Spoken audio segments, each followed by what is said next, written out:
the cup and the league all to be won.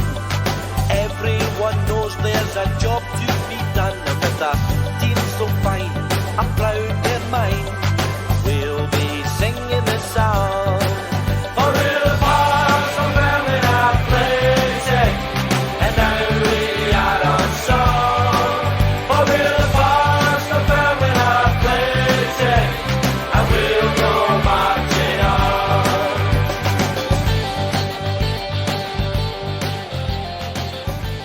The Dunfermline Athletic Former Players Association podcast is sponsored by Starnut Apparel. Affordable and stylish clothing born on the terraces. Listeners of this podcast can get 10% off their order by using code PODCAST at the checkout. Just head to www.starnutapparel.co.uk.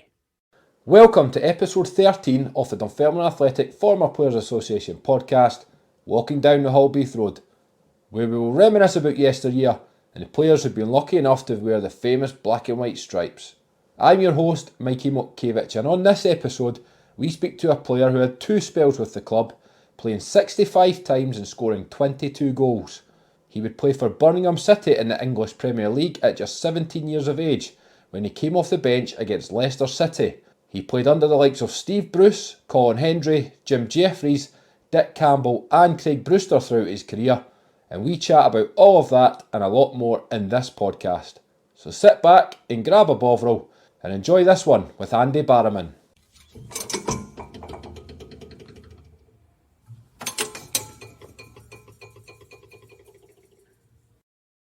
Right, Andy, thanks for joining us on the podcast. First and foremost, how are you getting on? Good, yeah, life's good, busy, but no, it's good, enjoying it. Brilliant, good to see you, mate. So we'll start at the very beginning. So you were born on the 27th of November 1984 in Wishaw.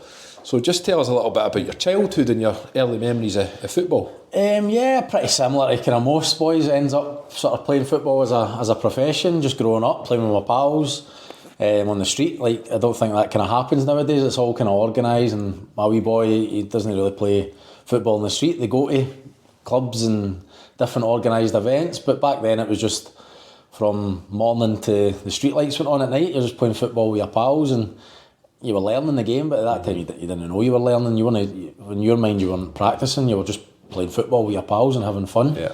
But when you think about, you talk about the 1,000 hours and all that, at that time you were getting your 1,000 hours just having fun. So no, it was good. And from an early age, I was obviously boys club and sort of been discovered with Rangers, scouted, and I was in there since the age of 8. So pretty much from the age of 8, I was sort of 2 nights a week, 3 nights a week, going into Ibrox, and it was the AstroTurf across from Ibrox. My dad did all the running about and lifting me here, there and everywhere to get me to training and games, and that was pretty much my life. Sort of big sacrifice, but again at the time you don't even think you're sacrificing anything. You're having fun with your pals up to the age of 16, and then it become you know, serious and actually a job. So what was it like at 8 years old, playing for a club like Rangers and getting inside Ibrox? And it was great. I mean, we actually changed in the away change room. Like, unbelievable. Wouldn't happen now. You would never get that sort of access, but we actually, at the younger age group, so we all get changed in Ibrox and went across and trained on the AstroTurf across the road. So you were in Ibrox. I was in Ibrox 3 nights a week. I grew up like just walking about the corridors in Ibrox, and obviously you weren't allowed on the pitch or anything like that. There was sort of restricted bits where you couldn't go, but basically you spent 3 nights a week in our sanctums of Ibrox. So no, it was good. And looking back on it now, it just became normal. But when you think about people being allowed that sort of access, as I say, it wouldn't happen now. There was no Murray Park or whatever it's called nowadays. That didn't exist back then. It literally was Ibrox was the facility that you used. Brilliant. And who was that Rangers? Around your age group between that period? Players wise, so Alan Hutton was there. He came later. He wasn't there from the kind of early age. Stephen Smith, left back, was my age. We actually played boys club together as well. So we'd came through, it was Aberdeen boys club, and then we'd went to Rangers for pro youth. Lots of other players, but never really any ones that sort of made the grade at Rangers, or some went on to have a career lower leagues and things like that. But there was no one really that actually. Charlie Adam was our age group, and then when the age rule changed, he could drop down. So he was like the oldest and the younger younger thing with, and Darren Fletcher was our age group as well, but he was always, although he played with Rangers, he was always going to Man United and Arsenal, and obviously ultimately signed with Man United, but he was there as well. So there was plenty of good talent. It was the best of the best, really, so to speak. And did you have chances to go to other clubs during that period as well? Did you have trials? I did, yeah. I mean, I'd signed S-form early with Rangers, so you sort of commit to them. I don't know what they call it now. There'll be something different form, but you sort of commit to that club, and then at the age of 14 you can sign S-form. So I did that quite early. I don't know what I'd have been, 10, 11 years old when I'd sort of committed to Rangers. So then you're there, and then you've got your S-form when you sign when you're 14. But latterly, when it came to the time to actually leave school and go full time, I went to 2 or 3 English clubs, Newcastle, Leeds United, and then also ultimately Birmingham, who I ended up going and signing with. Yep. So when you were 16 in 2002, Steve Bruce as a manager at Birmingham, and you go down there. It was actually Trevor Francis was the manager when I first signed. He was, I don't know, a couple of months by the time down there he got the sack and Steve Bruce came in, but it was actually him that was the manager at the time. So it was, as I say, I'd been in a couple of different clubs. Birmingham were the Championship at the time. I went down there and enjoyed myself. The sort of couple of weekends I'd spent down there. Just felt it was a big club, but not too big to kind of make the breakthrough. Leeds United had just been to the semi-final of the Champions League. They're spending millions on players. Newcastle again, massive club. And you're thinking, am I going to get an opportunity? Is there going to be a pathway to get anywhere near the first team? Never mind make the grade sort of thing. So I just felt Birmingham was right. I got a good feel about it. They made me feel very, very wanted. And ultimately I chose there as my way to go and learn the game. What was it like going down there first and foremost, like when you're 16? Obviously you've been at Rangers, massive club, but then going down south, totally different. And obviously you're away from home as well. It was big. Probably at that time you actually didn't really realise how big a deal it was. You know, you're going to second biggest city in the UK, and it was just a big adventure for me. It probably harder for my mum and dad. Now being a parent, I can sort of understand what that would feel like. But for me, it was just a big adventure. I was going to be a professional footballer. I was going to play football for a living. At a big club and down south, so it never really fazed me at all, really. I was just looking forward to it, and you're going playing against Man Uniteds and Liverpools and Arsenal, and it was brilliant. It was like a big adventure. Were you travelling with the first team at 16, 17? No, I made my very first, I went on loan to Crewe. They were a Championship when I was 18, I think. Yeah. I quite quickly kind of moved through. I scored a lot of goals at sort of under 17s, and then quickly in my first season got moved to 19s, and then did well in 19s. So I was moved up the levels pretty quickly. So by 18 I was sort of training with the first team every day and getting changed in the changing room. I went on loan to Crewe in the Championship. I actually got recalled. Birmingham had a few injuries, so they recalled me early, and then I was kind of on the bench and travelling most weeks that season, only kind of making the one appearance in the Premiership. But we'll I was touch involved. on that. I was involved sort of weekly travelling and brilliant. You spoke about Crewe there. You go on loan and you actually scored your first goal in league football. Do you remember that one? I do, yeah. I went the midweek and we played a game. I think it was against, I can't remember, was it Derby or something? Bradford. My debut was against Bradford, and then on the Saturday I scored against Derby. That was what it was. So I had come on the last, I don't know, I'd only signed that day. Excuse me, and it was kind of whirlwind. I'd went there, I hadn't met the players. We were on the bench through on the last 20 minutes. Came in the weekend, obviously started the game. Scored pretty quickly, 20 minutes or something into the game. So that was good start as a young boy. You want to kind of make your name, and mum and dad had travelled down for the games. Brilliant. And it was good. It was a good goal as well, when I remember. Superb. Before we go back to Birmingham, you had another couple of loan spells at Blackpool and Mansfield. Yeah. I wanted to ask you about your time at Blackpool, because Colin Hendry was the manager. Obviously a legend in Scottish football. He was, and that's why I went there, to be honest. I had a few other options to go. Maybe people would have looked at better clubs in terms of where they were in league positions and all that. But I kind of went to Blackpool because Colin Hendry, Scottish connection. I thought it would be a good one for me. Ultimately kind of didn't work out that way, and Colin Hendry wasn't such a hero after that period, so to speak. But that was kind of the big attraction in going there. He seemed to be someone who struggled with management, didn't he? He did. He was very, I think he's a big character, and you can see that when he was on the field, and then even his off-field stuff. He's not shy. He backs himself, but I think in a managerial situation, it didn't really work for him. I don't think that sort of arrogance, if you like, really rubbed it. The players didn't really take to it, sort of thing. They found it hard to, my experience anyway, at Blackpool. I know he managed a couple of other clubs and stuff, but it didn't really suit him, in my opinion. He wasn't. Yeah. He wasn't very good at it. No. And you mentioned earlier, after the loan spells, you then return at 17. You return to Birmingham, and you're on the bench for a Premier League game against Leicester City. Yeah. Again, I'd kind of been on the fringes. I'd been travelling and stuff. I was on the bench before that. That was the first time I came on. My first time on the bench was at Stamford Bridge, actually, against Chelsea. We drew 0-0 in the game, and then I think it was maybe a couple of weeks later was the Leicester. And actually, the manager's sort of warming up, and the manager's kind of called me back, and you're looking about going, you can't be speaking to me. and I'm sure it was. We're obviously chasing a goal, and I think we ended up 4 up front at the time. Yeah. So I come on, and it was a dream. Everybody dreams of playing in the Premiership. We'd watch Match of the Day and all that.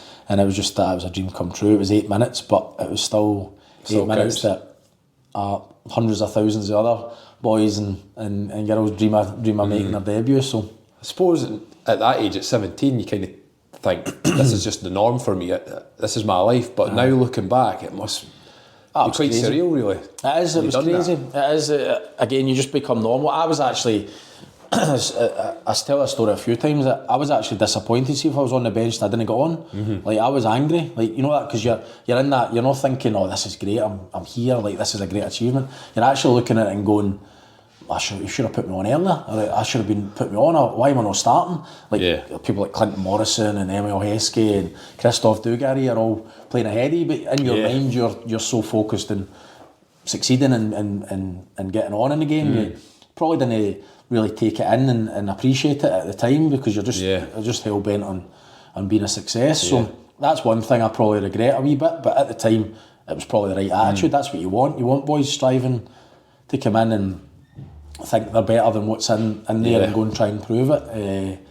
So it was great, and looking back on it, and when you get older in life and you can appreciate these things, you realise some of the places I've been and some of the things I've done, and you know, the people that I train with every day and learn from. It was unbelievable, really, looking back on it. But at the time, you probably don't really give it the merit it deserves. Yeah, and look, you mentioned some of the players there. I was looking at the lineup for that game. So you had Mike Taylor in goals, Northern Ireland international. You have Matt Upson, former Arsenal, played for England. Kenny Cunningham, Irish international. Irish captain, yeah. You had Robbie Savage, who played for Wales. What was Robbie like? He was good. He terrorised you if you walked into the room. If you was in the canteen and you walked in there, like you tried to get out as quickly as possible. He just terrorised the young boys. But you know what? He was really good, actually, with the young boys. He would give you sort of stinking, but he would also look after you and help you and you know, make you feel part of it and stuff. But he was a bit of a nightmare at first. He would always slaughter you. I liked a sunbed back in the day, and he just could not, because I was a Scotsman with a suntan. He used to just think this was brilliant, and he used to just slaughter me for it. And I used to say, "Will you go on the sunbeds?" And he said, "But I've played 200 times in the Premier League." Yeah. So that was his comeback. So I kind of shut him up on that one. And then up front that day, Clinton Morrison played for Ireland, and then Mikhail Forsell, who played for Chelsea in Finland. Yeah. So some team, eh?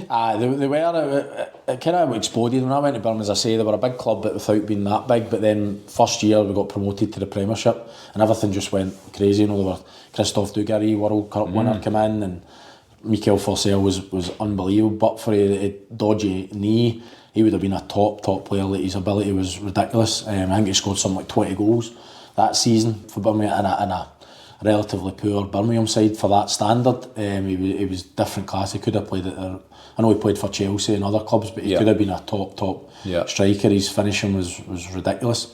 But it was great. You were learning from these guys. I'd stay behind every day and do finishing with Michael. Like what I learned and picked up obviously stood me in good stead.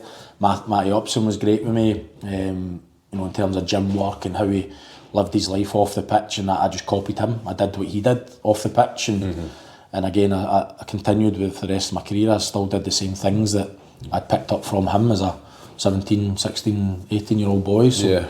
See, when you were that age, were you, like you said there about double sessions, were you putting the work in, or do you look back now as a youngster and think I should have done more, or were you quite dedicated at that time? I was. I think something I kind of pride myself. I was a good pro, you know. I didn't have the outstanding ability in terms of dribble past 4 or 5 players and stick in the top corner, but I was very dedicated to my profession, and I lived my life right, and I did everything to give myself the best chance. So I was always the fittest at every club I was at, and I really took a pride in doing that. So I did that. I devoted. I still had fun. I was an 18-year-old boy in the fringes of a Premiership squad in Birmingham, so I still enjoyed myself, but I really dedicated myself, and I was always wanting to learn and improve and get fitter, get stronger, and everything that I could do to give myself the best chance of making it at that level. Brilliant. And Steve Bruce, your manager, came in, as you said. What's Steve Bruce like to work for? Great. As I say, kind of took a shine to me quite early on. I was always involved in probably his, maybe not the first season when we got promoted, but certainly the first season in the Premiership. I sort of trained with him. I went away pre-season with him. He just kind of took a shine to me. He liked me, moved me into the first team dressing room. So he was great for me. In terms of a manager, he wasn't like on the training field. He wasn't a coach. He was a man manager. Some days he wouldn't even come out on it. He had good assistants like Matt Bowen and then Eric Black. So he had good assistants. He had a really good team around him, and he was just the kind of motivator. He'd come out on a Friday and do it for work on shape or things like that. That's when he kind of came to his own. Players would run through a brick wall for him. He was a proper man manager, and he was great. But as I say, with me, he really gave me a foot up in my career and kind of took that chance on me, gave me my first and my second professional contract, and so I've got nothing other than to be thankful for what he kind of did for me. Learned a lot from him. Superb. And during that period, your international career, you were involved in Scotland under 19. So what was that? What was that experience like, and who was involved at Scotland during that time? Again, so it was like Darren Fletcher, Craig Beattie, sort of Paul Lawson, who I ended up playing with later in my career. We had a good squad. Went away to the European Championship. I think being down south, I think it's more common now, but it tended to be, there wasn't very many Scottish players down south that were getting selected for. I think now they kind of look further afield, and even if they're not Scottish, if they've got a Scottish granny, they'll go and play them and they'll put them in the Scotland 19s and stuff. But at that point, it didn't really happen. So it was Donald Park actually was working in the setup at the SFA at the time, and he would come down and watch me. He spent a lot of time, and I think it was him that sort of pushed me forward and tried to. Obviously, I was on the fringes of the first team, so that would have probably alerted the kind of the SFA or whatever. But it was him that kind of done cut the miles and would come, and I would turn up on a Saturday morning playing for the under 19s at, I don't know, Bolton at their training ground, and you look across and Donald Park would be standing in the corner. Like, there was no other Scottish players on the pitch, so you kind of knew he was watching and keeping tabs. So it just kind of came from there, and managed to kind of break into the squad, and that's where it kind of went from there. Brilliant. And then you leave Birmingham and you come back up to Scotland, you join Kilmarnock. What was the experience at Kilmarnock like? To be honest, I'd sort of been in that bubble at Birmingham, and you're kind of spoiled. It's kind of everything's done for you, it's laid in a plate. It's okay, I was on the fringes of the first team, but I was never a first team player really. I was always a wee bit protected. You come out of that environment, you go into a dressing room, you've got Jim Jeffries and Billy Brown shouting at you and screaming at you, and guys that are actually playing for a livelihood and win bonuses, and it was completely different, and it kind of spooked me a wee bit. I probably wasn't ready, although I was 21, maybe even 22 at the time.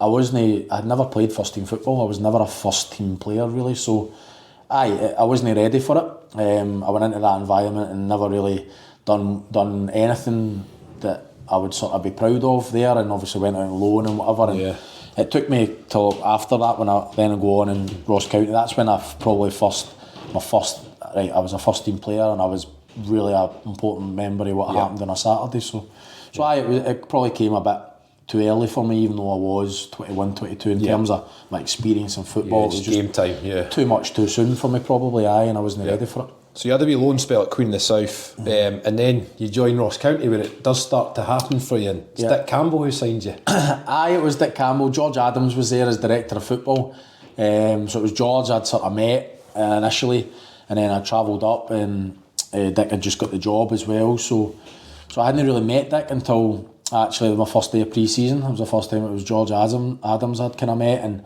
that's the first time I met him. He actually had a bit of a go at me. He's like, you should be higher in your career, and you've underachieved, and normally you go and meet a manager or whatever, and they're trying to like butter you up and get you signed. Stuff, yeah. It wasn't. It was completely opposite, and I actually quite liked that. It was like, that's they want the best for me, and I can go there and kickstart my career again and develop. And obviously Dick's still speak to him now. He's tried to sign me about 5 times after that, all the different clubs. So it was great. It was good fun. Never really kind of worked out for him at Ross County, but I still enjoyed my time. And he brought in Stuart Petrie, who to this day is a good friend. And it was good times. It was obviously a great season on the pitch for us with a good side, and a lot of players kind of went on and kicked it.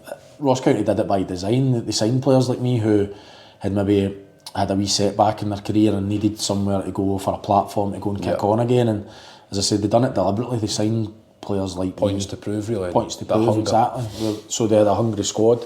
So it worked well for me, and obviously kind of relaunched my career again. Brilliant. And Dick Campbell, before we move on with that, any funny stories that you can tell us that are clean? It was every day. Was there something else? The usual sort of team talks and stuff that he comes out with. But I think the funniest story was when he got sacked. It was a Monday, and we were top of the league, clear by I don't know 7 points, something like that. And we'd drawn at home on the Saturday. I can't mind who it was again. Not a great result, but not a bad result. We're still keeping our lead at the top. And we were in the gym on a Monday afternoon, gym session. So we were all up there, and it was an SP that was taking it or whatever.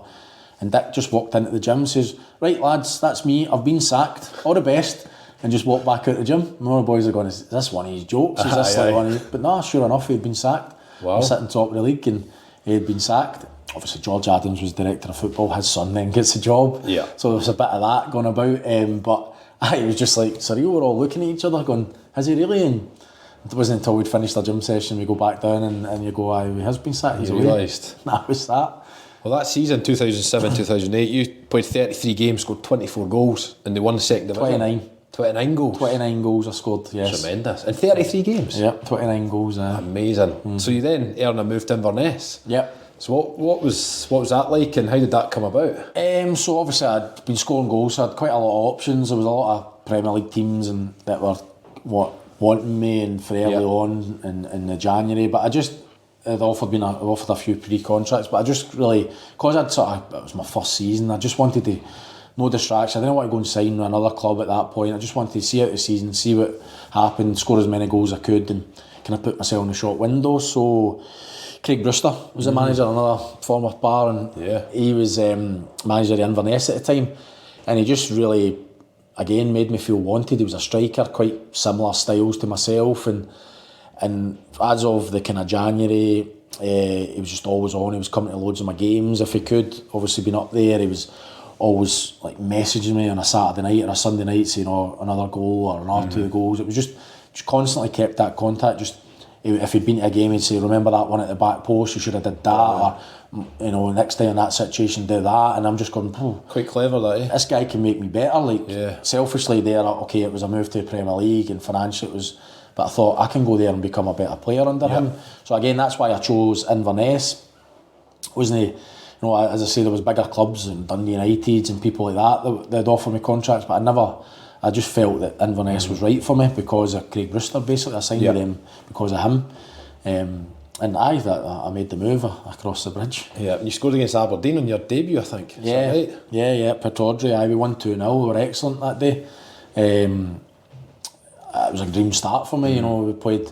I scored the first goal, and again it was quite early on. I always tend to kind of score on my debuts. It was something throughout my career I just always kind of tend to do. But it was a great start and good start for the team and everything. We looked like a good side. We had signed a couple of players and we looked as if we were going to have a good season. Obviously it kind of didn't transpire that way, but it was a good start for me personally. What was the reason it didn't work out for yourself and obviously Craig Brewster? It was a really tough period for him, wasn't it? So we kind of went on a wee bit of slide, getting in the rut of losing games. It becomes hard to kind of get out of it, and it just kind of happened to him. And I don't think we lost the dressing room, but there was a lot of boys that had been there a long time and were quite strong within the club, really, with the dressing room. They weren't bad lads, but they just had when they say they kind of done anything sinister like Craig Brewster, but they were just quite a strong force collectively, local boys, and you could just see it coming, the way it transpired, and Bruce started doing things that you wouldn't expect him to do, and starting picking teams, and you're going, that's not quite right. And as managers do, the pressure gets to them, and it just kind of spiraled out of control. We started doing silly things in training, and he was just obviously trying things to get out of it, and it just never worked. And it was inevitable that he was going to go, and he did eventually in the January, I think, and Terry Butcher come in. You then leave the club, go back to Ross County. And then So I didn't leave the club in that first instance. Terry Butcher came in the January. We then got relegated.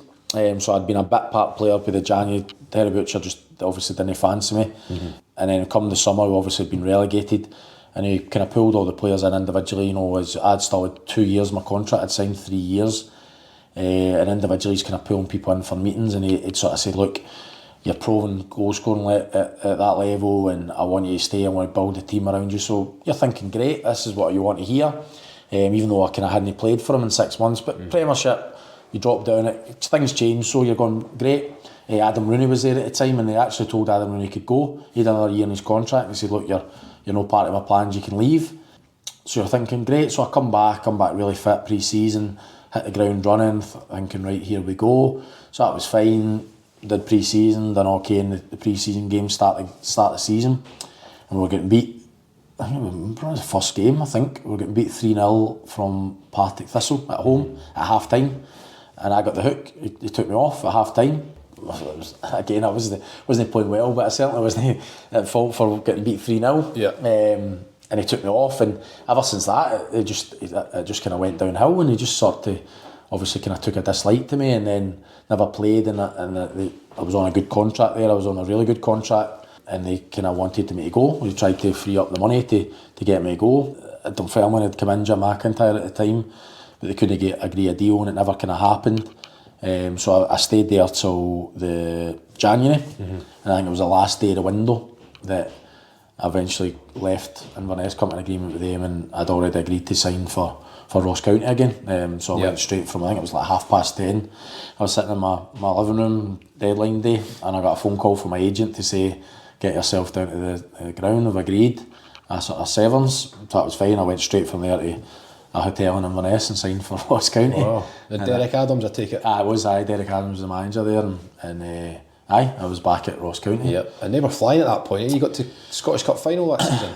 They were riding high in the league. It was them and Inverness were 1 and 2. They kind of swapped positions all season. I think with the cup games, it started creating a bit of a backlog of fixtures, and we had a lot of games to catch up. And I think obviously when you go on a run like that, the focus kind of turns on that. It's not like your players, you're intentionally doing it, but I think just subconsciously. So we kind of run out a bit of steam in the league. Otherwise, we were right on course to kind of... Probably if we hadn't had that cup run, we would have run Inverness closer to win the league that year.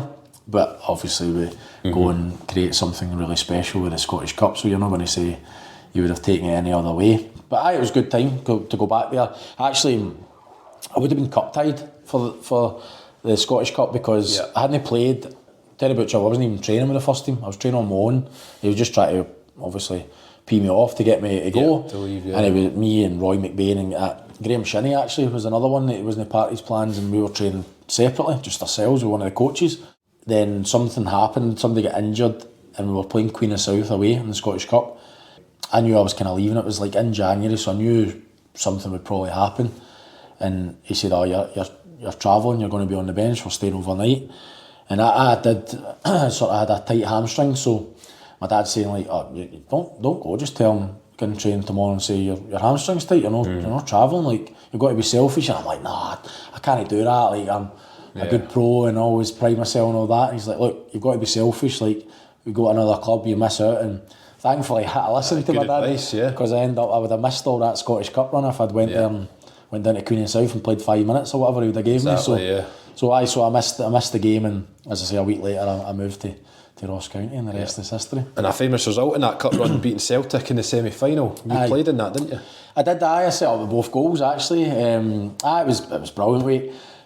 Again, going back to what kind of touched on, we had a squad full of young, hungry players who believed they could play at a higher level. There was a lot of belief in that squad. Call it arrogance or whatever, but boys actually believed they could play at Premiership level. So we actually went into that game stupidly thinking we could do something, which Celtic weren't in a very good time. Neil Lennon had just come in, Tony Mowbray, they had some players that probably weren't good enough to play for Celtic. But they still had like Robbie Keane and Giddies and people like that, so it was still a good side. But we believed in ourselves, and obviously the game starts and we're 0-0 at half time. And I remember being in the dressing room and we genuinely believed we could go and win that game at half time. We're sitting 0-0. It's crazy to think about it, but there was a genuine no, because sometimes you're, as a player, I've been there and you think, we can get a result today, and really at the back of your mind you're like, you're not really thinking that, you're saying it. But I genuinely, in that dressing room, especially at half time, we felt we could win that game, and obviously we got out the second half, scored 2 goals, and we did win the game. Brilliant. And then playing in the cup final, what was that like against Dundee United? Disappointing, to be honest. We kind of peaked at the semi-final. That was our kind of cup final. We never really showed up. Listen, Dundee United were a good side. They had good players, good Willie, Conway, Gomez, Wabin in the middle of the park. They had a right good side. So they beat us 3-0. It wasn't probably a 3-0 game. I think they scored the first goal after about an hour or something like that, and then they end up going on scoring another 2. So I wouldn't say they kind of completely cuffed us on the day, but we didn't show up. We didn't play anything like, I don't know if we had a shot on goal, to be honest. So it was disappointing from that respect. And you're gutted after the game, and you don't really enjoy the occasion really, because you're disappointed you've got beat. It's only when you go away and a few days later, and obviously it's summer, and you're sitting and you think, well, what we achieved, it was incredible really to get there. But disappointed probably in how the day panned out, but it was still an unbelievable occasion. 55,000 Scottish Cup final. I think we've all run about the park as kids thinking they're going to score the winner, and at Hampden, the Scottish Cup final. So to actually go and do it, it's something you'll never kind of take away from the players that kind of achieved it. So no, it was good. Brilliant. And that ends your time at Ross County, 'cause then in June you moved to Dunfermline, who have just been promoted to the SPL. Yeah. How did that come about? Jim McIntyre had sort of been trailing us for a wee bit, and there'd been contact through the agents and everything like that, and so it'd kind of been on the horizon. But again, you're just kind of, you're on a good run and you just want to see out the season. I've always kind of didn't want to sort of commit too early, and there was a couple of other clubs had come in for me as well at the same time. Falkirk were one. I'd met Stephen Presley and he was really good, actually, really impressed. But I just felt right. Again, Jim McIntyre being a striker, the way he kind of spoke to me and about my game and how he thinks he thought he could get a bit more out of me and do certain things. And again, probably selfishly, I went there because he was a striker and I felt like I could improve my game. And he did, to be fair. I learned a lot from Jim McIntyre. Obviously, in terms of the team and the club, it didn't go well on the pitch, but I felt like Jim McIntyre made me a better player. Like, I learned stuff from him that he would do, and he wasn't the biggest, but he used his body very well. He was clever in the air, and I learned things from him that as I say, it kind of made me a better player. Yeah. At the time, though, Dunfermline obviously were flying. They just won the first division. Yeah. Everything seemed to be on the up, but obviously then the season in the SPL was really tough. It was. I think he was probably too loyal to the squad. I think he could have maybe mixed it up, and I'm pretty sure I've heard him say that since. That he could have maybe made more changes to the squad. Some of the guys were kind of older, and it's a big step up, and I don't know if he felt that they deserved their opportunity to go and play at that level. But ultimately, as a collective, we weren't good enough, and we didn't win enough games of football, and that's how it was. So it was disappointing, but still a great, to be part of that and go and play against good players and test yourself. It was still enjoyable despite not winning the games. Yeah, and your first goal for Dunfermline was in the League Cup. Do you remember that one? It was at Annan. A header, at front post, I think that was my debut first. I think it was the first game, Jim McIntyre, we'd done it really well, actually. I scored a few goals. He had a couple of set-piece routines. It was like a block, so Alex Keddy was a man mountain, so he would just block everything.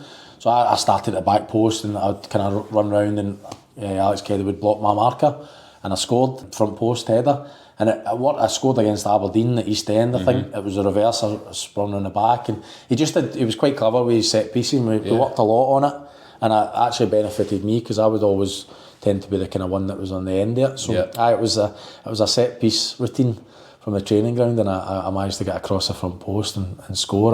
Brilliant. What players were at Dunfermline that season you were there? So Andy Kirk, it was me and Kirky up front. Obviously like Davy Graham and Andy Dowie, my brother-in-law, Alex Keddy, Martin Hardy, Kevin Rutkiewicz, who was kind of injured a lot. Same with Martin Hardy. Ozzy McCann was captain, and then he'd signed boys like Paddy Boyle and people like that. So Paul Burns. But I know it was good squad, good bunch of boys. We all got on really well. But again, ultimately, we just weren't good enough on the pitch, which is disappointing for everybody. Well, you scored 7 goals that season. Is there any other goals that stand out for you? I think it was just every goal as a goal. I think that day at East End Park we beat Aberdeen. Yeah, I scored at the back post. Again, like I said, one of these set piece routines, and we performed really well that day. Aberdeen had a good side and got some good players, and we managed to beat them, and we had some good results within there. But we scored obviously away to Celtic at Parkhead. Yeah, I scored a good finish that day as well. So there was lots of little snippets of good points within a disappointing season. Right? Yeah, and then obviously Jim McIntyre loses his job the start of the following year, and Jim Jeffries, who you'd worked with before, comes in. Aye, and who hadn't really had a good time. Obviously, Kilmarnock never really played me. I didn't do myself justice, but it wasn't as if he was very forthcoming, giving me opportunities at Kilmarnock. So, you know what it's like. The first day he comes in and he speaks to you and he says, look, clean slate. And the fact he even said that, you're thinking, here we go again, sort of thing. This is, if you don't say that, you just get on with it, and that is a clean slate. You don't actually have to say it. So right away, you're kind of thinking, here we go. And again, I didn't really play much under him between then and the end of the season. So you're going, here we go, back to square one again. Yeah. Obviously, inevitable, we get relegated. I think when he came in, it was pretty much, I know we kind of won some games and we probably improved second half of the season, but ultimately we beat Easter Road, I think, Monday Night Football, if I remember right. Yeah. It was a really if we'd won that game, I think we'd have stayed up, but again, we were only good enough on the night and we got beat. Did we not go 3-0 down after about 30 minutes or something? Something like that. Well, certainly it wasn't. We didn't turn up basically on the day. So we obviously get relegated again. The manager's calling people in for individual. Again, I was on a good contract at Dunfermline, and he said I could go. He said I'd another year. He said for my money he could get in 2 players, and he wanted to get off me. I said, well, that's fine, but obviously I'm not going to go unless it's right for me, and you've got to kind of be selfish in that situation. So that's where it kind of happened. So there's a couple of things over the summer, but nothing that I really wanted to go and do. So I went back to pre-season again. I'd made sure I was going back the fittest, and I was really at the front of all the running, and I was in right good shape, and started the pre-season games well. I'd scored in all the games, and I was up for the challenge to prove them wrong, sort of thing. And Neil McCann had come in as a coach. I don't think he was on the payroll. He was just there, sort of helping and learning, I think, for his own kind of coaching managerial career. And he couldn't believe, he's like, what is the situation? Like, why does the manager not rate? Like, it's a no-brainer. Like, you're fit, you can score. Like, I couldn't. Yeah. So he says, look, just keep your head down, keep doing what you're doing. I'll get in the Jets here. I'll speak to him. I'll try and change his opinion of you. And I was like, okay. So he did. To be fair to him, it was Neil McCann that sort of. And then I got in the team, and I started in the team, and I was doing well in the team. And Jim Jeffries seemed to kind of want me, and I ended up becoming quite an important player in his dressing room that next year. Obviously, when the trouble started, but I actually became quite a prominent member of his team, and it was Neil McCann that changed his opinion. Obviously, I did well on the pitch and scored goals, but it wouldn't have mattered what I did. Unless I think Neil McCann. I think he just formed an opinion about me, and he's quite stubborn, obviously, as everybody kind of knows or doesn't know him. He's a stubborn guy, and he just he just wasn't for seeing anything other than what he thought I was, and Neil McCann changed it for me. So brilliant. It was good. And that season 12-13, pretty much with the same squad. Start that first division campaign, absolutely flying, don't we? Well, right, good side. He'd signed boys like Josh Falkingham, Andy Geoghegan, like from lower leagues that kind of proven and hungry again, with a good mix of experience. Like Andy Dowie, Stephen Jordan had come up from down south, Jordan McMillan. We had a really good mix. We were a good team. Obviously, Partick were a good side as well that year, and they were up there at the top of the league with us, and it'd have been I think it would have been a good fight, because they were a good team under Jackie McNamara as well. Yeah. But it'd have been interesting to see just who would have come out on top if ever been equal. But obviously the wheels come off, and that's where. When did you guys first start hearing? October the 2012. I always remember Gavin Masterton up at Petrivi come in to the kind of lunchroom, and we'd been called down. We'd none the wiser. It was sort of midway through the month. We'd obviously paid at the end of the month. And it was sort of midway through the month and he came and he stood in front of us all and said, look, I just want to be honest and upfront with you, there's an issue with cash flow, but we're due this money from whatever, our sponsors, our SPFL, next month, so as of next month's all good, but we might have to just pay part of your wage this month and catch up. And some boys are going, we're not on a lot of money really, you could afford. It's not like when other like Hearts players are on 2-3 grand a week and they can maybe go a few months without getting paid. It wasn't like that at Dunfermline, we weren't earning that sort of money. So it was sore, but I think the boys appreciated that he stood up there and fronted it up and kind of was proactive with it and let us know it was coming, so boys could maybe plan for it a wee bit. So that's fine, you kind of take it as face value, but so sure enough, end of the month we got, I can't remember, half a wage, whatever it was, and you're going, right, okay, we'll catch up, and back November came. There was all these stories like Mo the kitman, washing powder had been cut, he used to buy so many bags and he'd only been, things, wee daft things, and you go, aye, son's at the right time here. you don't think anything of it, but you kind of have a laugh about it, but then it's thinking back, you go, they were telltale signs that things that wasn't right. Yeah. So there was loads of wee things like that, but then obviously November came and went, never got paid. December came and went, got 20%, and it's like, boys are starting to really feel it then. Yeah. Potts mentioned a story at Christmas when Gavin spoke to you about, oh, don't worry, we're selling Christmas trees at the ground. And all the players just went, that was it, that was like the final straw. There was, to be honest, Gavin never came back again. That was the only time he faced us up, and it was October. He never seen him again. He never stood there and fronted it up at any other point. I can't remember. I remember the Christmas tree store. I don't think it was Gavin that said that to us, but there was something happening in the Christmas trees, and it got to a stage, I think it was in maybe January, February, and we had maybe 2 or 3 cars coming through from Glasgow with a lot of West boys, and I think we got to a point like literally could not afford the petrol to come to training. It's ridiculous. And the boys were like really struggling. I remember myself, I was talking to somebody yesterday about this, just about finance and football and that kind of stage where we got to. Obviously I had a bit of savings behind me and stuff, but you're not earning enough to kind of eat into that. And my wife's a teacher, so we're kind of relying on her wage, and it was tough. We didn't have any money basically. And I think we got to a point one day and we came into training and the boys were that despondent. We said, look, enough's enough, we need to do something here. And I think collectively we'd sort of spoken to the senior ones. We'd went and spoke to Jim Jeffries. He was very good. What I would say to him, like, obviously he had a duty to the club to be the manager and get us to perform on the pitch, but he was fully behind us. He really went up my estimations the way he kind of dealt with that situation as a player. Relationship with a manager, he fought for us at every turn. Did he not forfeit his wages as well going forward? I think he did. I think he did. Like the young boys and stuff. I think he did. I think he did. There was something about that. I remember. But anyway, so I came to this point where the boys said, "Look, we're not training. Enough's enough. Like, we need to put a foot down here." It was like a Wednesday or a Tuesday. When we said, "Look, we're not training. We're making a stance here. Something needs to happen here." So the manager's like, "Look, we've got a big game on Saturday. I would rather you train, but if that's the decision you want to make, then I'm fully behind you. I'll back you all the way." So that's what he did. The boys didn't train. We kind of sat about, in Mo's office, and we just had a laugh and tried to make light of the situation, but we refused to train. So the manager then passed that information back to the board, and they said, "Look, the boys are refusing to train." So that day we got, I think it was 20% of our wages went in that day, like right away, because we'd refused to train. And like, if that's what you can do, like, the money come from somewhere, like, find the money to pay boys who've not been paid for 4 months. It wasn't a good times. No. So that was the kind of final straw, and then obviously the whole administration kicks off. We played Falkirk that night. I always tell the story on a Tuesday night at East End, and I don't know how he's managed to still be focused on playing football at that point. Near the to be fair, I mean, you're preparing for the game that day. You're not in training, so you're sitting at home and Sky Sports News or administrators are walking into East End and you're going, "I've got a game tonight."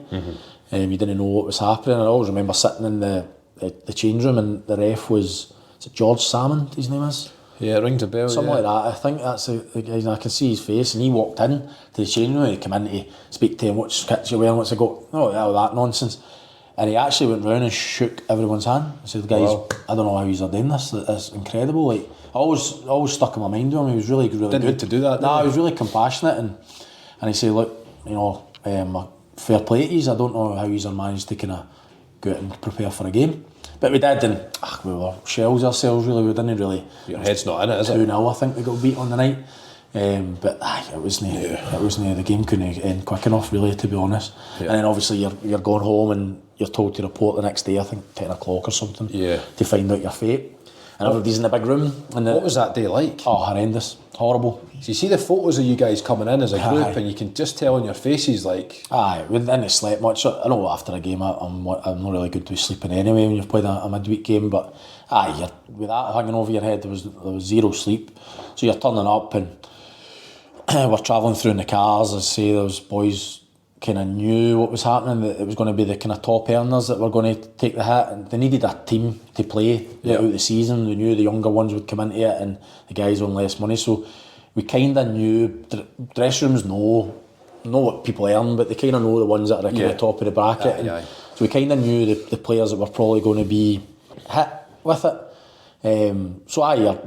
You go into we walk in and we sit in the hospitality suites, and you're all just sitting there, and staff, everybody, it wasn't just players, it was the whole shebang was all sitting there, and they just stood up and read a list of names, come with us, and you had to go into one of the other little boxes at the front. And so were you going in groups or one by one? Or? No, it's the ones that were getting made redundant. I had to follow one of the ladies for the administrators, and just they says, you guys have been made redundant. So you got a call into one of the boxes? All of us together, collectively, didn't even do it individually.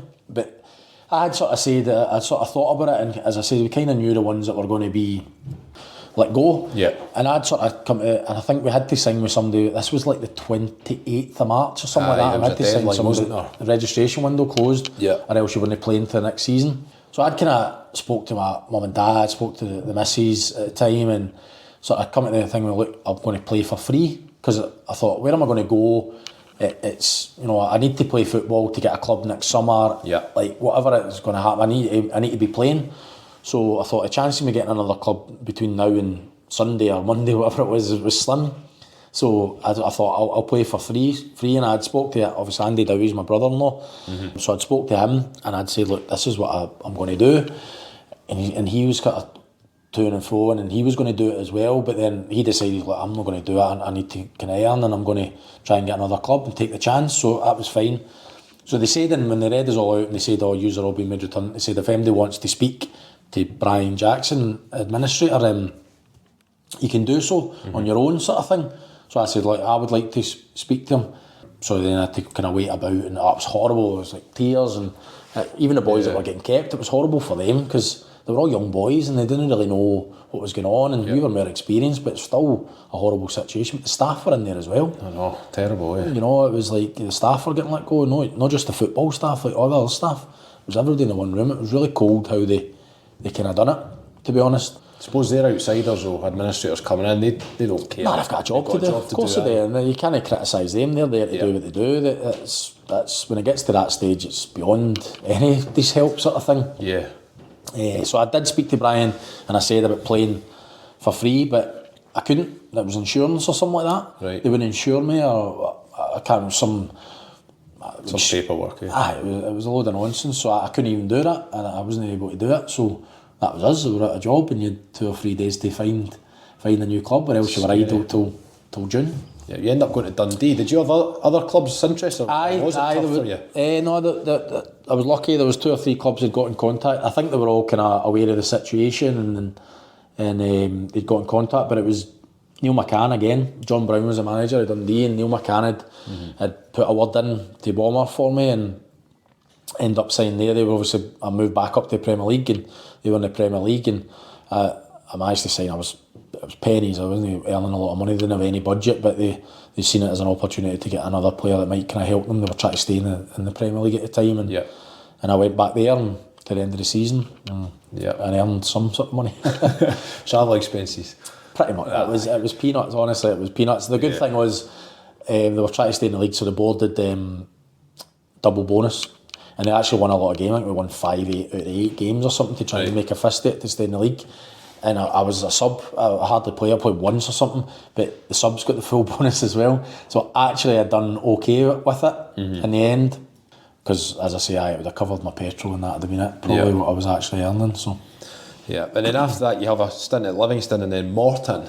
And then by this point, Dunfermline's been out of administration, the fundraising's began. John Potter's now in charge, a former teammate. So how does the move come about to rejoin Dunfermline? And what I was going to ask was that, because I remember you getting interviewed at the time when you joined Dunfermline, you said it was an easy decision for you. Yeah. How was that an easy decision considering what you'd been through previously? I think I talk about this quite often. I loved my time at Dunfermline. I don't know why, because I got relegated and then we went into administration, I got made redundant, so I should not love my time at Dunfermline. Going by what happened, it wasn't exactly a very happy period in my career, but I just felt a real connection to the club. And actually, when I went back in the January, I was actually going to go in the summer. Again, Neil McCann, Jim Jeffries was still the manager at the time, and Neil McCann had phoned me up and said, look, what are you doing? Because I'd signed with Livingston late. I'd been on trial over in Holland to a Dutch Premier League team, Heracles, and then I'd been on trial at Fleetwood, and they were keeping me hanging on. There was a deal going to be there, and by the end a deal never transpired, and I didn't have a club. Like, I was really, really late. The season had kicked off by the time I signed with Livy. I'd kind of got it wrong. I took a gamble on getting one of these trials successful, but so I didn't really have much options. So I'd signed with Livy, they didn't have any money, so again I signed for peanuts to the January.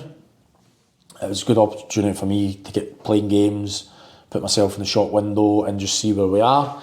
And it wasn't really a big financial outlay for them to get me in. So I signed there, but quite early on, Neil McCann had phoned me and said, look, I know you're only just signed to January, what's your plans? I said, I don't know. I said, Livy, John McGlynn had come in and he wanted to keep me and he'd offer me a contract beyond to the end of the season. I said, but I don't know. He said, look, would you come back to Dunfermline? I said, 100%, I would. He said, right, don't sign anything, just keep us in the loop and stuff. So it never transpired, so that never happened. So I signed with Livy to the end of the season.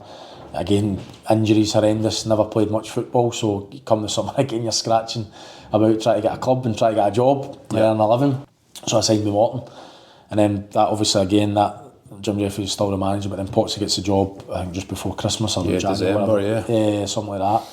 And then right away he'd been on the phone saying, look, you come back. I said, I don't think Morton are going to let me go. Like, I'm in their team, I was a captain. I said, I'd be surprised if Jim Duffy lets me go. But Jim Duffy was really good. I really like Jim Duffy. He's quite a straight guy, and I said, look, I'll speak to him. I'll go and speak to him. And like I say, I had the opportunity, and there was a coaching kind of role with under 20s at the time, and I said to him, and he said, what do you want to do? I said, I'd like to go back. Like, I'm not interested in going to any other club, but Dunfermline, and there's a coaching opportunity going forward, I'd like to go back. And he says, right, we'll make it happen. He said, I don't have a player that doesn't want to be here. Like, I understand, I've been a player. I've wanted moves that I didn't get, and he said, I'm not going to fight to keep somebody that doesn't want to be here. I understand, I appreciate why you want to do it. So he was really good and really fair. He said, but what I need to do is I need to get somebody in before I can let you go. So they end up signing Peter McDonald, and then they eventually let me go. Did Ross Forbes not move? Swap deal as well, so they agreed, because there was a fee. Obviously I was still in contract and they wanted a fee, and they came to some agreement with Ross Forbes, went the other way. So what was it like going back to Dunfermline at this point? What was it like around the club? Was it more positive than... It was really positive. I mean, we weren't performing that great on the pitch, obviously, and Potts had come in, but the place itself was brilliant. The training was great, like Neil McCann, John Potter, great bubbly characters. The squad was good, kind of young, youthful. There was a lot of players that had been there before when I was there. It was a great place to be every day, despite no winning games. So you kind of go in, you look around the team, you go, we can still win this league. You know, we can go on a run, and there's well good enough to kind of win this league even in January time. We weren't that far detached. But it just never happened for any of us. We underachieved as a squad. We let Potsy down. We just did, and that's, as a friend, obviously kind of working with him now, but we just didn't do enough, myself included. We weren't good enough, and it was really quite no nice times. One positive though, you said earlier about scoring on your debut. You done it again against Airdrie.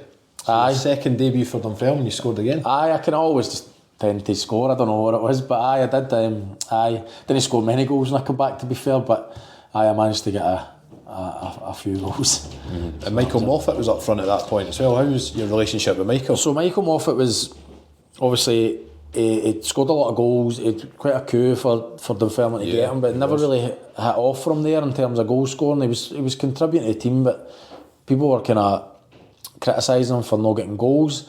And partly, like, when Potts said come back, like you and Moff up front, he'll be a great foil. You know, you can sort of lead the line and allow him to kind of score goals, because he's been kind of doing it, and that's not him. He's not an out and out sort of target man, lead the line type striker. So that was sort of part of the plan that we were going to. But again, just never happened for him, for me, for the team. We just weren't playing well, and it never really kicked off. But that was a big. I remember speaking to him off, saying, "Look, come on, we'll score the goals to get us promoted here, and like we'll be good for each other and all that." But again, just never happened. And it seemed his confidence was quite low. Yeah, it was rock bottom. He didn't want to get in the box. He was out wide all the time. I used to speak to him like, "Stay in the box. Like, you're not going to score goals out there." But I've been there myself as a player. But when you're younger, you kind of not shy away. You're not intentionally doing it, but you just subconsciously take yourself out of positions where you're going to miss a chance or score a chance. Yeah. But he was just that's where he was, and collectively as a team we lacked confidence, and we were just in a really bad run. Yeah, and you mentioned when you rejoined the opportunity to get involved with the coaching. So what did that involve in? So I took the 20s, myself and Jim Patterson, who was there at the time. Yeah. He's kind of struggling with injury and whatever, and we kind of shared responsibility, although by kind of work commitments outside, he'd get a job, and it ends up becoming just myself kind of did it. But it was good. I enjoyed it. Got a wee buzz for it. I'd never really thought of myself of getting into coaching, to be honest. I'd started my degree at that point, so I seen my future still in football or in sport, but no kind of in the coaching, more in the kind of business side of it. Yeah. But I got that opportunity, and I really enjoyed it. Really got a buzz for it, and I thought, you know, this could be something going forward. I really did get an appetite for it. But it was difficult trying to play and do that. It's a big commitment. You're trying to go back out in the afternoon with the young boys, and we didn't have a big squad, so the young boys are sort of training. They're part of the first team squad. They're making up the bench every week, and you're trying to take 6 or 8 of them away and go. I'm getting boys out of school, like Callum Smiths and people like that, to try and make up a team to go and play. Well, these boys were 15 at the time. They were in school. Training in the 19s and 20s. So they would always come in like one day a week. I'd kind of day release. They'd kind of done that for a few years, like Spency and Finn Graham and all that had done it, and they'd continued. So it was always part of their kind of training week. But you're getting them out of school to go and travel up to play in Inverness, and it was tough because it was just finance. They dictated you this small squad, and that's what you had to do. Yeah.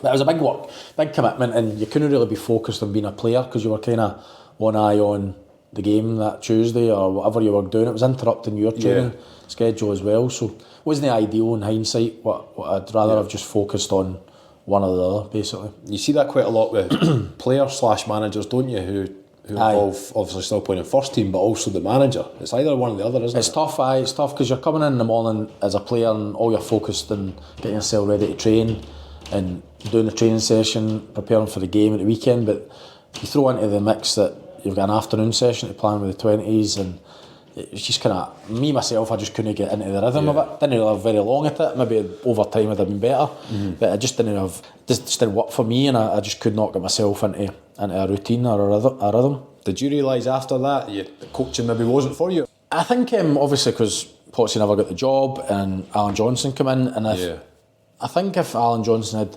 wanted me to continue, I probably would have. I don't know if it had ever been long term, because I always fancied the kind of business side of football, but I'd have probably continued, I'd have probably stayed on, but ultimately he came in, he wanted to bring his own staff and stamp his own authority in the squad and stuff, so again, there wasn't a contract there for me anyway, so who knows what had happened, but probably ultimately I'd have stepped away from the uncertainty. I mean, we talked there about clubs and changing clubs. I couldn't do that anymore. I didn't have any kids at the time, but I was getting married, and you're going, like, it's not just me anymore. I'm not selfish. I can't be selfish. I've got responsibilities. I can't just live year to year, so I need some sort of continuity, and I think coaching's even worse than a player, isn't it? Yeah. You could be out a job, a manager and stuff in less than a year, so at least with a playing contract you've got a year to year, but so it didn't really suit me. I'd kind of lost my appetite for the game. I'd locked the fire in the belly. I'd sort of gone by that point. Probably even if you look back from the administration thing. Yeah. I don't think I was ever the same player after that, to be honest. And I think you just because I'd started looking at my degree and stuff from that point. So I think probably I had one eye on, and I think when you're a player and you've got one eye on something else, it doesn't always work out that good. So you had a wee stint, you leave Dunfermline, a wee stint at Albion Rovers, but you obviously, like you say, you're studying at this point for your degree. But going back, leaving Dunfermline, it's like just going back to what you said earlier, you had 2 spells at Dunfermline, obviously both spells were really tough. Yeah. But for some reason, you had that affinity and affection for Dunfermline, like you still speak about now when we've been chatting. Yeah, I don't know why, to be honest. I really can't answer it. I shouldn't. There's no logic behind it. I really shouldn't. But I think it's just the people and the club itself. And until you're actually been inside it, you don't actually realise just how big an institution it is. And it's a really big club, but it's also friendly. There's a lot of good people work there, and you know, you meet some good people who are still friends to this day, and obviously kind of working in the area now and being involved, you see these people and it's like it's as warm a welcome as it was back then when you were playing. It's just a good club to be around. It's just an enjoyable kind of place to be, and I as I say, it makes no sense to me or anyone else, but I just really have a real affection with the club. I think obviously for yourself now with the business side, you probably see the potential in Dunfermline, and you know if the right things are getting done, the right people, etc., that club could really go. Listen, ultimately what happens on the pitch is going to drive everything, and that's a bit you can't control, so it's really, really difficult. But I think there is huge potential. The fan base, you've seen it this year, they're turning out in their numbers. It's a huge club, it's a sleeping giant, and people use that term, but it genuinely is. If you could get back to the Premier League and stay there, then it would kick on and you'd be challenging top 6. You really would, because there's that fan base. You've got 3,000 people buying a season ticket there or thereabouts every year. That gives you a right good head start in the game. Definitely. Look at Motherwell and people like that. They're no bigger clubs than Dunfermline. They aren't. They've just been able to stay at a level and sustain a bit of success, and probably operated better off the pitch, and that's probably allowed them to stay at a level on the pitch. There's been a lot of upheaval. Obviously there's a kind of new regime with the Germans and stuff at Dunfermline, and you know, tough one last year getting relegated, but let's see if they go back up and they can kick on again, and we'll see. But you know, you really want them to do well, obviously. Kelty hat on, you want to beat them when we play against them, but I'll be happy if they go and win the league this year. You know, you will. That's because you have that affinity and you can appreciate just the potential that's there. Yeah. So going back to your football career, you retire after Albion Rovers. You played 22 games, and by 2017. So looking back at your football career overall, what are those special moments? What's that kind of the moments you look back on and think, I can't believe I've done that? Or played in the Premiership. I was on Match of the Day. I sat at home with my dad watching myself on Match of the Day. Like, we'd grown up getting on the couch with your dad watching Match of the Day, and I was on it. I sat there and watched myself on Match of the Day coming on. It was 8 minutes, but listen, who cares? I've played in the Premiership. Obviously, all the other things you can achieve down there to get to that level, it's tough to even be on the fringes of your first team in the Premiership with the amount of money and all that's gone about down there. So that was a good fond period to look back, and obviously Ross County scoring goals, and it was a really successful period from up there, the Scottish Cup final, things like that. It was incredible, really, to kind of do the things. A lot better players than me will never play in a Scottish Cup final, you know, have great careers and just never ever get to that. So to kind of do that, it's only when your career finishes you look back and you think that was really quite special what you achieved there, and had some great times and had some low times in football as well, but you would never change it. It's kind of shaped who I am today, and it's given me opportunities in life, and I've seen a lot of places and did a lot of things and met a lot of people that, you know, wouldn't have happened if it wasn't for football. So I've been very fortunate. As I say, I wasn't the most gifted players, but I've prided myself being a good pro, and I'm proud of what I achieved in my career, and looking back, and I'm proud of what I did. Brilliant. Is there any goals throughout your career that's really stand out for you? Absolute peaches. I'd probably score my first goal at Crewe Football League. You know, kind of announcing yourself as scoring, and it was a championship. I was playing in English Championship at 18. It's kind of kicked on now, but it was still a huge league back in the days. And you know, getting that first goal, you can say you've kind of arrived. You know, you've scored that first goal as a professional footballer. It just meant a lot to me, and again, it was not on my debut, but my first starting debut. It was a great achievement as an 18-year-old. There's been a few other goals that have just been kind of really, at the time, really meant something. You know, going back to Inverness and scoring against Inverness as a Dunfermline player and things like that. It was just goals within that made it feel really kind of special. Mm-hmm. What about teammates over the years? Who's your close pals in football? You meet a lot of people in football. Not a lot of them become friends, but I've kind of got a core group probably from my time at Dunfermline and Ross County probably is the kind of main ones. Even back to Birmingham days as YTSs, there's boys that from all different parts of the UK, and we'll meet up occasionally and still reminisce and kid on we're 18 again and things like that. Over the next day. Well, of course the hangovers are worse nowadays, you meet lots of, but you can probably count on your two hands actual true friends that you meet in football. But I do have a kind of core group, and it's probably from the kind of Ross County and Dunfermline days. Obviously Andy Dowie's my brother-in-law, so we've got to see each other even if we don't like it. Brilliant. And then you spoke about obviously doing your degree in the sports business and marketing and all that kind of stuff. You then get a job with Joma as the brand manager, so obviously I got to know you really well through that period. But tell the listeners what that job involved. So again, I'd went and done my degree. It was sort of 4.5 years, but then you get to the end of that and you're trying to get a job, and I couldn't get a job. Like I'd never had a job in my life. I'd been a footballer and I'd went and studied, and you think going and earning a degree I'll get you a job easy. It doesn't work like that. It's especially when you've no CV to kind of back it up. So opportunity, I'd been applying for lots and lots of jobs, getting absolutely nowhere. Again, it was a tough period in my life. My wife had just got pregnant with her little boy, and it was tough, it was no lie, but then I'm always a great believer, everything kind of happens for a reason. An opportunity come up with Joma, I applied for it. I was sort of through a recruitment company, and they kind of asked, do you know who Joma is? I said, yeah, I know who Joma is. I've wore the kit. Yeah. So kind of went through the process, got the job, and it was great. I was really learned a lot. I was still involved in football or sport on a daily basis. A really good company to work for. It's kind of enjoyable. I always joke I sell football socks for a living, but I tell you, it's good because no day's the same. You're speaking to kind of like-minded people that's involved in sport. I was able to be around a lot of football clubs, a lot of other sporting organisations, and learn, because ultimately I kind of wanted to go on a certain path.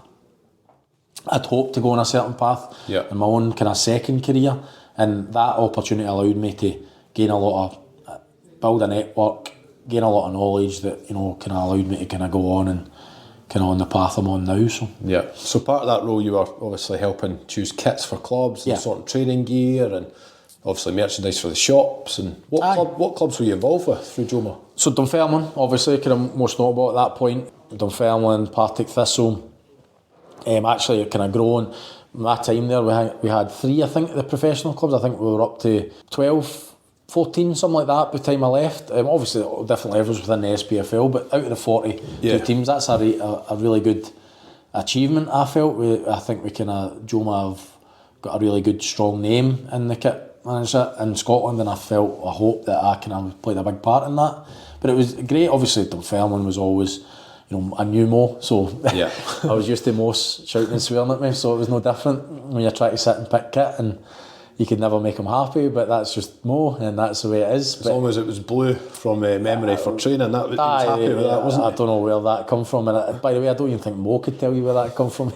He just had it in his head, but listen, you get characters on football and they're all kind of stuck in their ways, but it was really good and I enjoyed it. It was enjoyable to kind of work with clubs, and I kind of always tried to keep that kind of player's head on and what worked. It wasn't always about, I tried to get a happy medium, what sells and what players would like to wear and things like that. So I think it kind of worked well in that respect, that you had that wee bit of knowledge and you could, someone might sound a good idea to someone, but you're actually being in that other situation, you can sort of say, well, but what about this? And so I think it worked. I think it was pretty successful, and I enjoyed it. I really enjoyed my job there. It was a great company to work for, and the day-to-day was really enjoyable. Yeah, and the wee trips to Spain were no bad as well, weren't they? We've experienced a couple, haven't we? So we had some good times out there. Again, good company, look after your customers and their staff, and really treat them well. And I think with brands as well, it's always a bit of it's not just buying kit from them, giving your money. I think there's got to be a bit more of a partnership. I think Joma do that really well. I think they actually work with clubs, and you actually feel as if you've got a say in what happens. I know like Nike and Adidas maybe can do that, but I think Joma are a massive company. Until you actually go there and see it, you don't actually appreciate just how big they are. Definitely. I think people in Scotland kind of at times don't really realise how big they are. I think maybe more so now they are, but it's a real partnership. They actually work with clubs and give them a say in kit design instead of just templates and things like that. So no, I think it's it was enjoyable. I think we've always grown up as well. We designed kits, didn't we? We'd always sit and draw your favourite strip and colour it in with the colours you wanted and stuff. So we're kind of doing that in real life. So it was good. And you told me before, obviously they got the Hibs deal, which was massive for Joma. Yeah. But they were quite close to getting a couple other big clubs in Scotland, weren't they? Yeah, it'd been frustrating. Myself, obviously, again, it was that sort of stigma, that snobbery around Joma. People kind of looked down their nose about it, especially at a certain level. Yeah. It'd been really close. Put a lot of work and years of work and try to build the brand and get to a level where you could even get to the table on these things, and we'd kind of got there, and we'd sort of hit the post, to use a football analogy, on a couple of occasions with these big high level clubs. But the Hibs one was really great. I poured a lot of time and effort, and everyone involved in Joma did it, and it was just the right time for the club and for the brand, and they went for it, and I think it's been a huge success. I think they've designed some nice kits, and it's really taken the Joma brand up, I think, a level. It's kind of changed that mindset. People's perception of who they are and what they can sort of achieve. It's no disrespect to the clubs that had been with Joma for a long time. Dunfermline had been there from almost the start, I think 9 years, I think. Yeah. This season is maybe even 10. 10, I think, yeah. So it's a long time. And they helped build the brand as well. That's what gave Joma its foothold in the grassroots market. Yeah. Obviously now in the business, Joma's really strong in Fife, and it's because of Dunfermline. Okay, Wraith Rovers have come in East Fife and people like that latterly, but it's because of Dunfermline that Joma do so well in grassroots. Yeah. They recognise the brand, don't they? Do, because it's aligned with Dunfermline, and that's where it gets its sort of kudos from. So no, it's been really good, and again, we'll see what happens next year. Yeah. So you then leave Joma, and what you're doing now, you've got kind of two jobs now. So you're managing director at the soccer shop, which is in Rosyth. So you're back near Dunfermline, but you're back involved in football. Obviously, you're sporting director at Kelty Hearts. So how did that move come about? First of all, so obviously the soccer shop had started as a company. The owner is also the owner at Kelty, Dean McKenzie, and we'd sort of formed just a sort of business relationship. We'd always talk about football. We'd end up being on the phone for an hour, and really what we were actually on the phone for was 5 minutes in terms of business, and we just kind of hit it off. We shared the same views. We could not argue, we could disagree on things, we could agree on things, and we just, you just meet someone that you just sort of kind of bounce off in terms of professionally and football, and that's what I kind of found with Dean and myself. I think we're just quite a good fit. The wife always slags me that that's my other wife, but we spend so much time with each other and talking on the phone and stuff. But you meet people in life and just with a real connection. And as I say, we'd talk for hours about football, and he just kind of floated the idea to me. I'd sort of got to kind of the end of the road with Joma in terms of my progression. I'd sort of hit that glass ceiling. There was nowhere really else for me to go within the company, other than maybe moving to Spain, and which I wasn't really kind of prepared to do. So I'd got a time where I think I'd done it in my career as well. I could have easily just stayed at clubs, but I always wanted to kind of push on, and whether that's right or wrong, sometimes it wasn't the right thing to do from a football perspective, but you do it because you want to keep progressing, and I just felt I had to move for my own progression, my own career, and do something different, and I needed something to get me up out of bed in the morning and give me that fire in my belly back again, and so I'm really enjoying it. It's busy. Kelty's supposed to be part-time, but it's not part-time. There's no part-time jobs in football, is there? No, it's absolutely not. So I'm fortunate I've got a good balance in terms of being a manager here, but I really do nothing in here.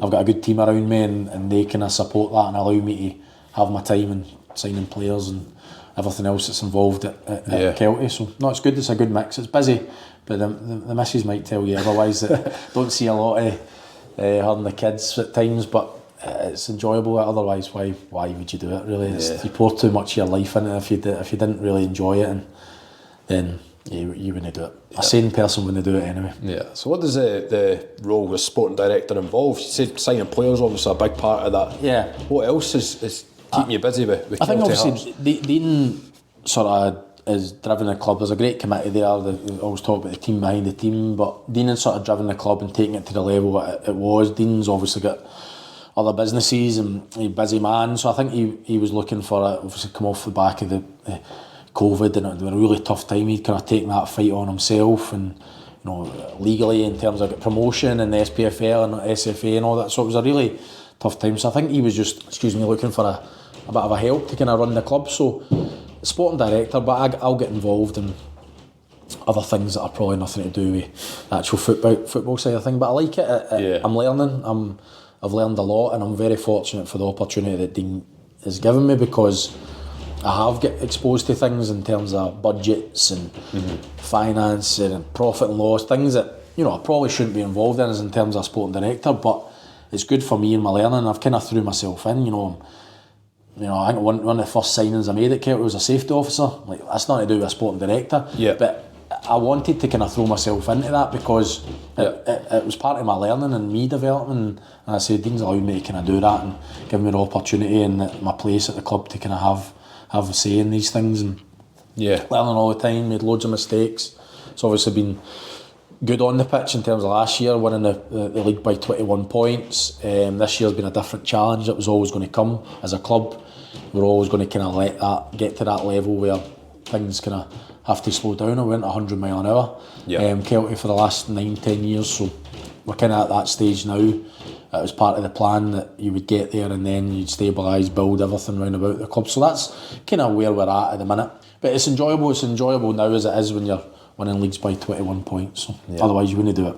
And your ex-manager and teammate John Potter's obviously the manager there. Like you said, he's doing a good job now. He's looking good to stay in the league as well. Yeah, he's learning all the time. Again, it's his first job. We actually offered him the job before Kevin Thompson last year, and he didn't. It wasn't right for him at the time with Jack, and they went to Hibs, and there was a lot of work to be done at Hibs, and he just felt he couldn't make that step. I knew he always wanted to be a manager in his own right again and give it a go. I think he had unfinished business after the Dunfermline sort of escapade, but no. So we'd offered it then, and then when the job became available again in the summer, we spoke to him, and I think he just kind of bought into what we're trying to do, and he's a perfect manager. As I say, we're trying to develop everything around about what happens on a Saturday. It's not just about having the best team on the pitch and romping through leagues and winning games. We're never going to have the biggest budget again, hopefully, if we stay at this level or go up. So things need to change, the model needs to change. And he's the perfect person for that. He makes people better. He's individually, collectively, and he pours his heart and soul into the job. Other than just on a training pitch or on a side of the park on a Saturday. So he's a perfect fit for Kelty. He understands it, he gets it. He's from a similar village to Kelty, and he kind of gets the people, and the people get him, and it just works. It just works. People maybe look at it and go, we've no. People maybe thought we'd come up and win the league or challenge the league. There's got to change again, that perception. People's got an expectancy about Kelty, but people maybe look at it, but trust me, he's doing a fantastic job, and if you look behind the scenes, that you'll see just exactly what he's building. And for the first time, the under-20s are now under our umbrella. We've had players come from that, the pathways improved. There's lots of things that we're doing that maybe people don't see because they're only looking at the results on a Saturday. So no, it's going well off the pitch. On the pitch, we could have been better with a slow start, but there was reasons for that again. But it's learning as well. Of course, first season at this level, and Watson will be first to admit he's made mistakes. I make mistakes every week. We all make mistakes. We're all learning. It's all new to everybody at Kelty. Even last year, there was a lot of things that come up when you come up into the SPFL that needs to change about the club.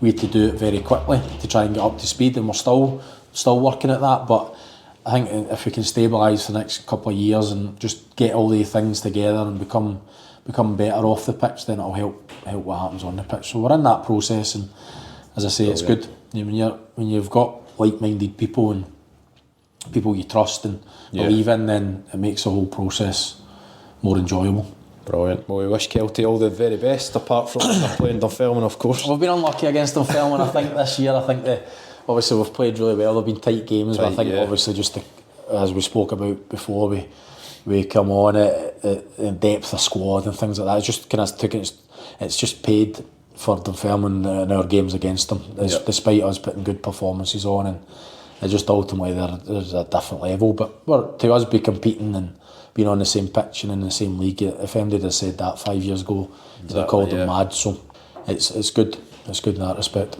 Brilliant, mate. And just before we finish, we do a top 5. So this applies to your time at Dunfermline only, either spell. So the most memorable game you played in?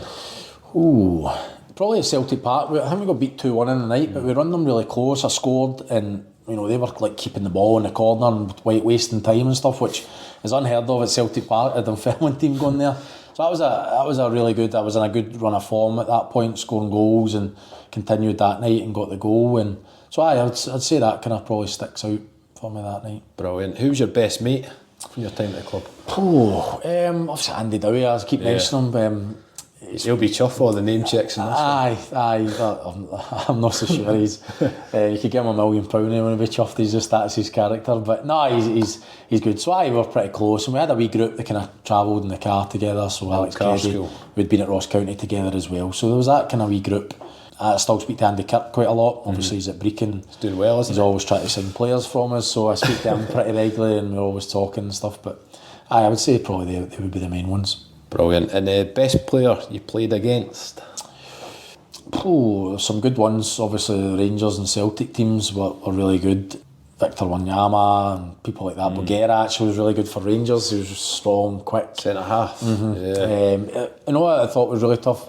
Russell Anderson, Aberdeen. It was a bit of a kind of strange one. Obviously had a great career international and all that, but he was really quite clever. Davy Weir was good as well, actually. Probably he'd be there. Again, you're thinking, he's 40-year-old and go run him and he'll not be able to keep up. But he was just so clever. He knew what you were going to do before you did it. Yeah. He just read the game so well. He was in that position.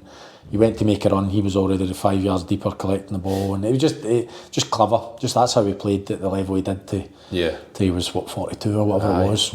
He was a tough one. Brilliant. Did you ever swap shirts with any players? Not my time at Dunfermline. The only shirt I ever swapped was Ross County in the semi-final against Celtic. I got Robbie Keane's shirt. Right, nice. I'd arranged it before. I knew the coach at Inverness was best mates with the kit man at Celtic, so I'd kind of all arranged it, and I got that day. There's a picture I've got it.